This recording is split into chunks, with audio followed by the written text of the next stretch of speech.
জঙ্গল পাহাড় পর্বত অতিক্রম করিলাম, কিন্তু কোথাও কোনো শিকার মিলিল না। চলো একটু এগিয়ে দেখি।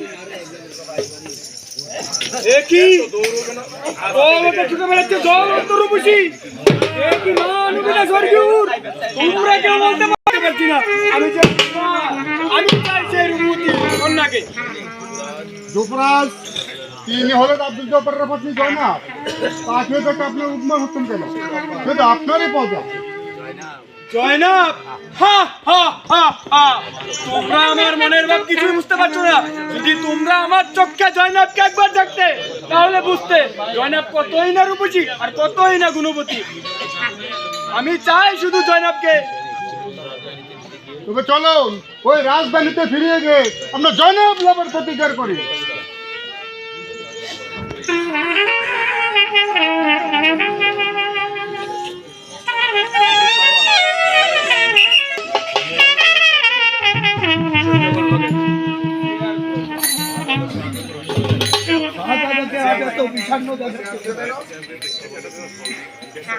এই কথা বলে কোনো ফল নেই মারওয়ান, আর কোনো লাভ নেই। শুনিলে বা ক্ষতি কি? দেখি লয়ের কোনো প্রতিকার করতে পারি কিনা। তবে শুনুন, একদিন এই শিকারে খেলিতে খেলিতে হঠাৎ উপস্থিত হলাম আব্দুল জব্বারের বাড়ির নিকট। দেখলাম তার রূপবতী পত্নী জয়নাবকে। কি বলবো তার রূপের কথা, আর কি বলবো তার গুণের কথা। ও আমি চাই জয়নাবকে লাভ করিতে না পারিলে আমার জীবনই বৃথা। তবে দেখি ওই জয়নাব লাভের কোনো প্রতিকার করা যায় কিনা।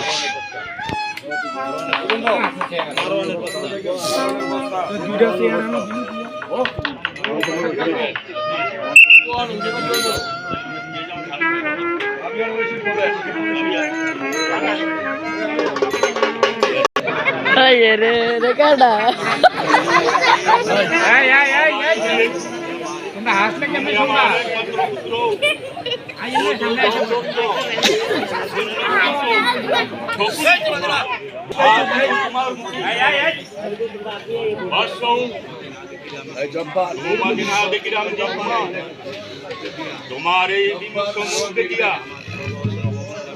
সব আলোচনা ঘটাইয়াছি। তুমি যে দিন দিন মলিন ক্রীড়া হইতে চলিতেছ, দিনকাল মগ্ন থাকো, তাহার কারণ কি? আমি তোমার টিকা, আমার নিকট কোনো কথা গোপন করিও না। এই কোনো উপায় হোক, আমি তোমার মনের বাসনা পূর্ণ করি। যদি অর্থের প্রয়োজন হয়, এই ধনভাণ্ডার কাহার জন্য?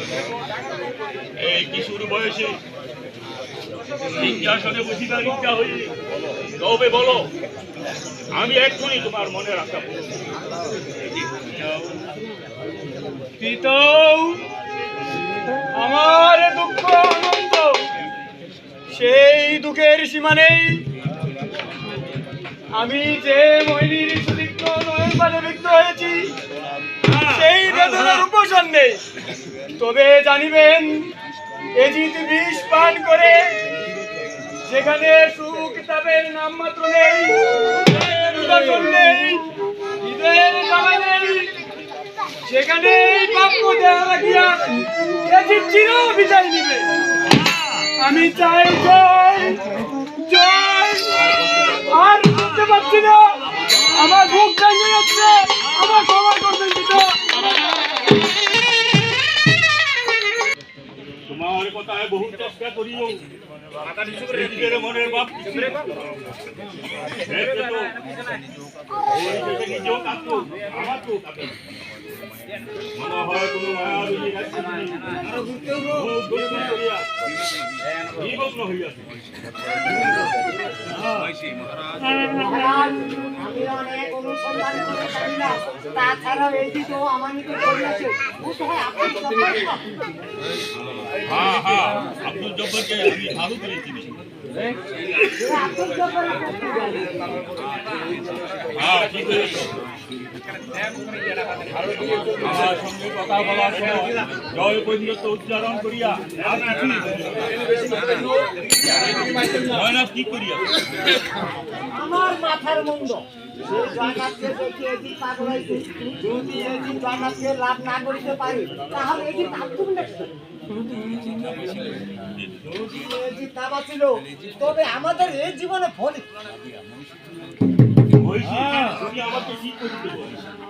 আপনি কিছুই করিতে হবে না, বলিতে হবে না, কোনো কার্যে বাধাও দিতে পারিবেন না।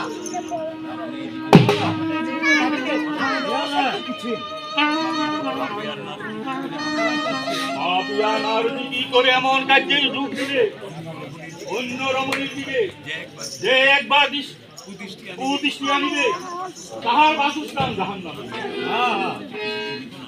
এই অন্যায় কর্ম হইতে আমি কিছুতেই দিব না। এই যে প্রাণ বিরাজ করতে চায় করো, যাতে যুক্ত নেই। এমন শত শত এই কারণে প্রাণ বিরাজ করে তাতে ভাবিয়ার চোখে এক ফোঁটা জল আসিতে না। মানুষ নিজেকে নিজে বলে যায়, মহাপ্রভু প্রেমকে পবিত্র বলে। আমিও প্রেমকে পবিত্র বলে মনে করি। তবে এই দিকে যাতে এদের পান রক্ষা হয়, ধর্ম বিরোধী না হয়, তার ব্যবস্থা করে আমাদের একান্ত করতে হবে। তা বলি, কিন্তু কি প্রকারে? আপনি কিছুই করতে হবে না, বলিতে হবে না, কোনো কার্যে বাধা দিতে পারবেন না, বিরোধ হলে আমাদেরই করতে হবে। তবে তাই হোক, কিন্তু আমার উপরে যে কোনো বিরোধ না হয়।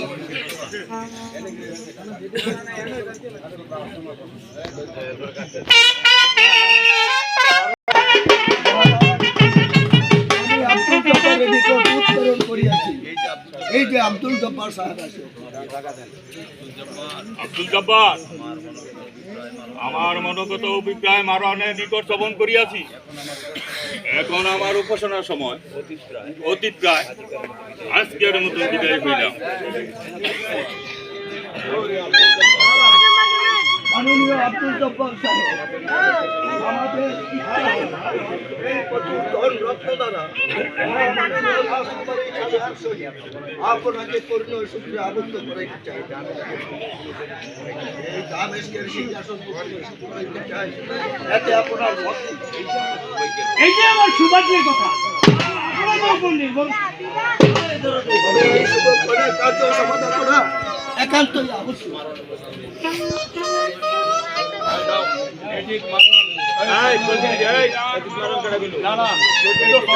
প্রতিনিধি না এদিক থাকবো না।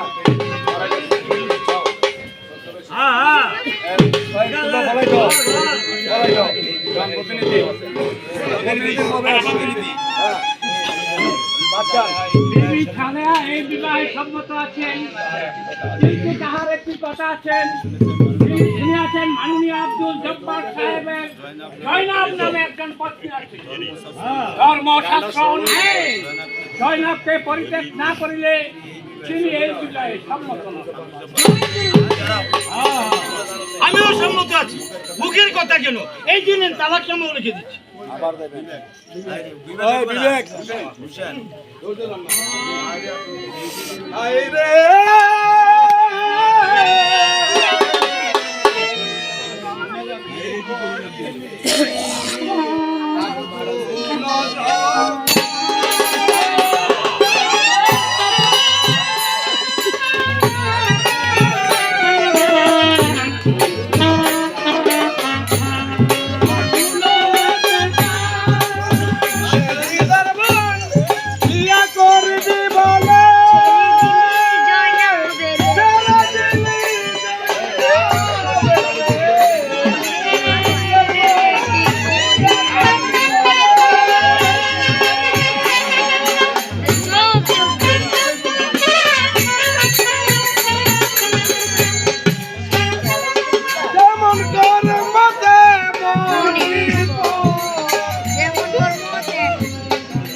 শেষে গো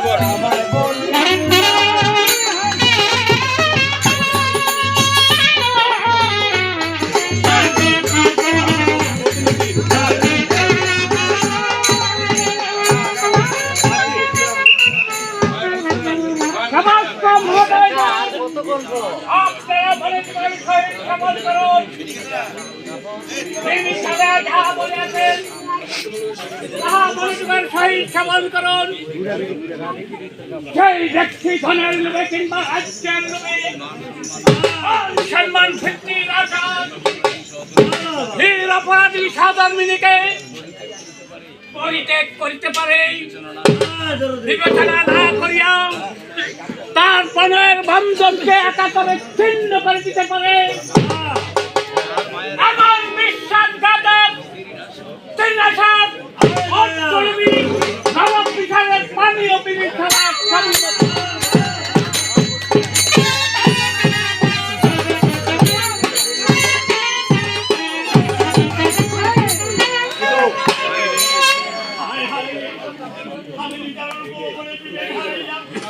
আমি সামান্য অর্থে আমি একুল উকুল উভয় কুল হারালাম।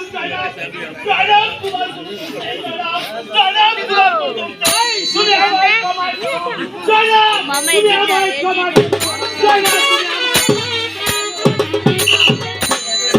মামা ওটা মামা ওটা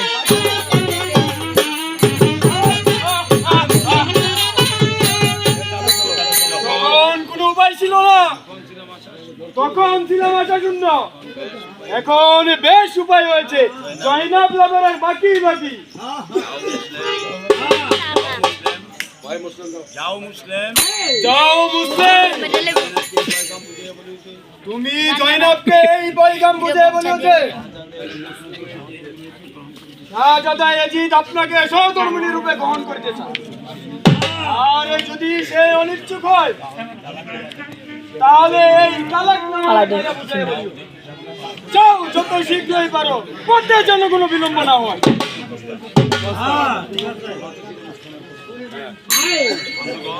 বন্ধুগণ, এখন থেকে আমি জয়নাবের স্বামী, জয়নাব আমার প্রাণের দূষণ। জয়নাব, জয়নাব, তোমাকে আমি পাত্রাণী করিব।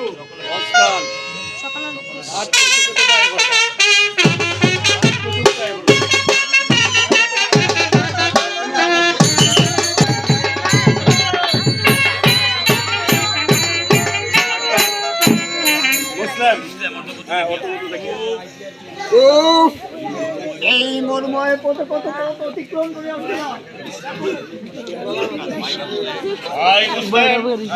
কোথায় যাচ্ছ ভাই?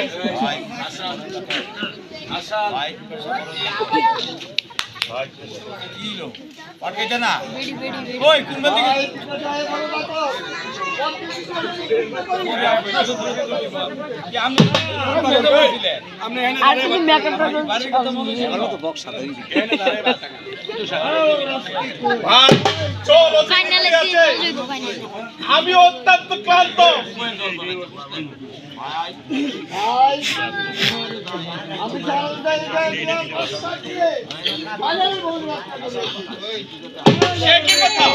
আব্দুল জব্বার কি মরেছে নাকি?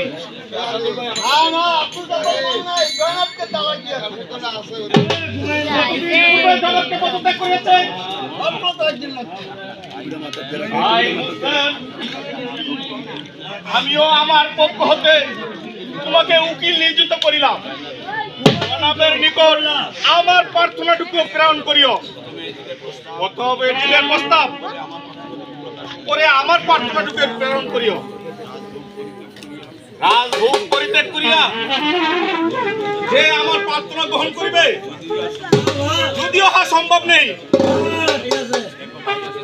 যে ভাই আশাতেই জীবন, আশাতেই সুখ, আশাতেই সংসার, আশা কারো কম নেই ভাই।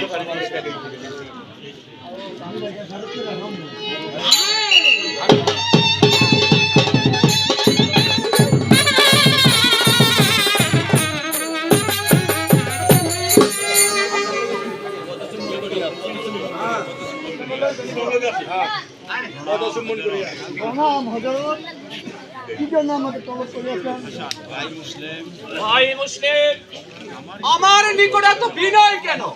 কি বলিতে ইচ্ছা করিয়াছো? আমার বাল্যকালের বন্ধু।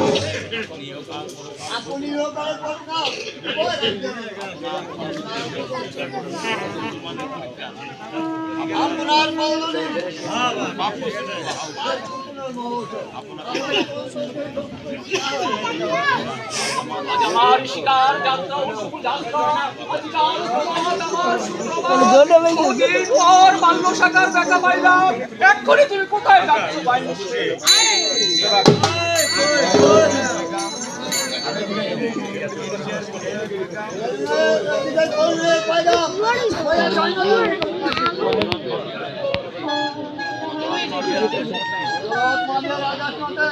শীঘ্রই সংবাদ দিতে কৌশল করিয়া এই ঘটনা ঘটে গেছে, তা সকলেই আমি জানি। সুতরাং আমি আর দেরি করব না। তাও আমি জানি।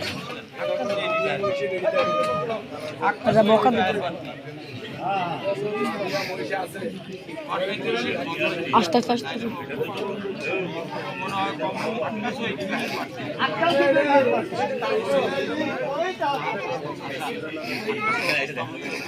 আকাশের বিবাহের পয়গাম লইয়া যখন জয়নাবের মনে যাইতেছ, তখন এই গরিবের কথাটি বাকি কেন? আমি তোমাকে আমার প্রহরীকে উকিল নিযুক্ত করিলাম, সকলের শেষে আমার কথাটিও জয়নাবের নিকট জ্ঞাপন করি। যদি তাই দল বিকাশী হয়ে থাকে, আমার কেমন বিকাশী হয়ে থাকে? আমার না হচ্ছে লোভ, না হচ্ছে ধন, এটাই তো কোনো কথাই নেই। মদিনার সিংহাসনের অধিপতি হয়ে থাকি, কিন্তু ধরতে গেলে আমি যে একবারে গরিব। আমার গৃহে আল্লাহর উপাসনা ব্যতীত আর কিছুই নেই।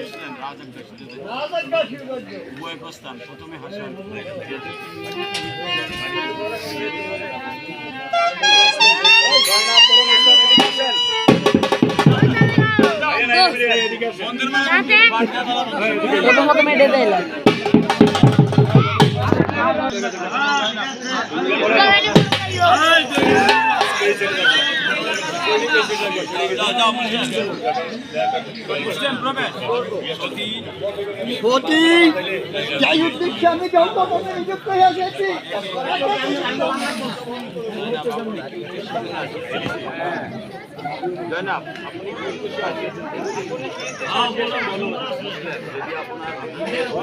আপনার বৈধব্য ভোটা শুনতে চাচ্ছে হয়ে গেছে, কিন্তু হযরত মাবিয়ার পুত্র প্রেসিডেন্ট করলে আমি এইখানে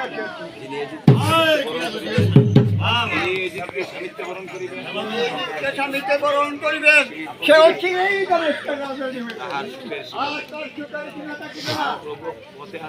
আর পথে আসিতে প্রভু মোহাম্মদের কন্যা বিবি ফাতেমার গর্ভজাত হযরত আলীর পুত্র মদিনার অধিপতি হযরত হাসানও আপনার পাশে। কিন্তু এজিদের ন্যায় তার ঐশ্বর্য সম্পদ নেই, সৈন্য সমান্ত নেই। লোকের টুকটুকে আছে, আমি গোপন করিলাম না, এখন আপনার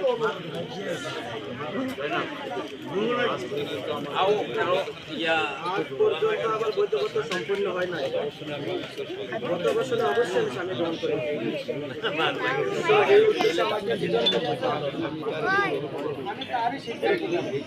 দুঃখিত।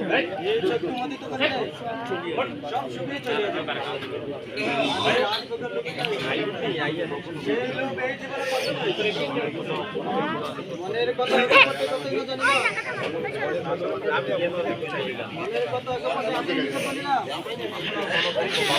আপনার মনোগত ভাব আমি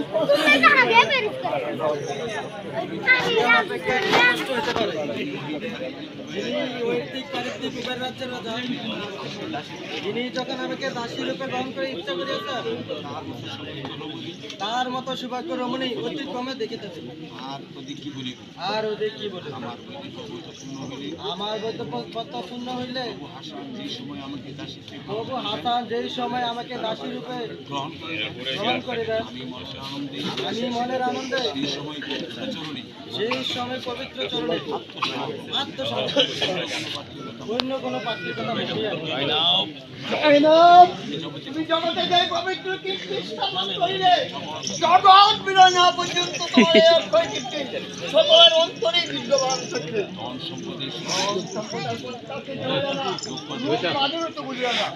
অনন্ত সুখের তুচ্ছ দান করিলে আমি তোমাকে যত সহস্রবার নিবেদন করি।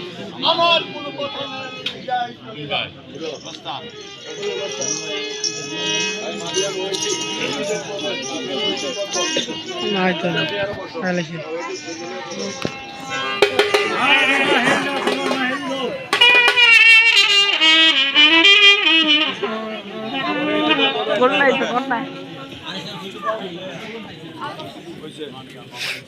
সবাইজি মুসলিম কি করি আসিয়াছে সতী সাধবী জয়নাব বুদ্ধিমতী ঈশ্বর ভক্ত সকল গুণে তাহার মধ্যে আছে তাহার পদাশ্রয় গ্রহণ করিলে পরকালে মুক্তি হয় সে তাহারই পয়গাম কবুল করিয়াছে দাও কাহার পদাশ্রয় গ্রহণ করিলে পরকালে মুক্তি হয়?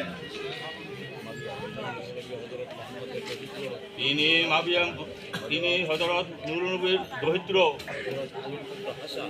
হযরত আলীর পুত্র হাসান জয়নাব তাহারি গুণ জানিয়া তাহার পয়গাম কবুল করিয়াছে জয়নাবের আশা ছেড়ে হাসান হোসেনের অধীনস্থ স্বীকার করে আমি দামেস্কের রাজপুত্র, আমার ধনবল মনোবল সৈন্যবল জগৎ বিখ্যাত। আমি অভাব শূন্য, যেই হাসানের এক বেলার সংস্থা নেই, সেই হাসান জয়নাবের প্রাণী গ্রহণ করিয়াছে। হাসানকে মান্য করে দূরে থাকো। জয়নাব নামের প্রতিশোধ লইতে আইছি, কখনোই ক্ষান্ত হইব না।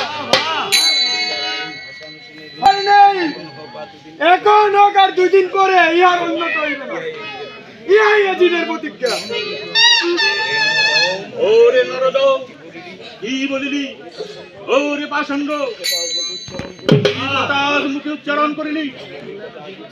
নুরুল নবীর কথা আজই ভুলিল? ওরে বাবত্তা, তুই কিসের রাজা? তুই কোন রাজা? তোর ধনগার কোথায় রে বর্ব?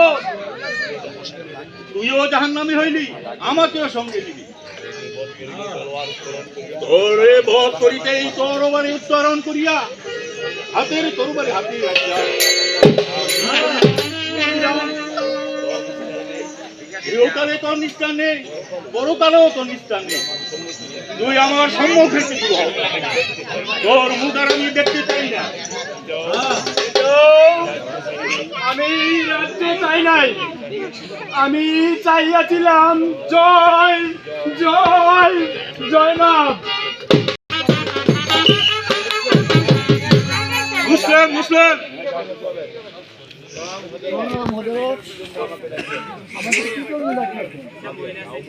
যাও মুসলিম, আমার এই পত্র ইমাম হাসান হোসেনকে দিয়া হাসান হোসেনকে দিয়া বলিও মাবিয়ার মৃত্যুর সময় উপস্থিত হইয়াছে। আপনারা মাবিয়ার মৃত্যুর পূর্বে দামেস্কের সিংহাসনে বসিবার জন্য আহ্বান জানিয়েছে। এই যে রাজ্য কষ্ট তোমরা থাকো, এবার ফাট আছে, পাট থাকো একটু আগে পাটটা করে সাথে। তুমি কে আর কোথায় যাচ্ছ? দাঁড়াও, তোমার সাথে কথা আছে।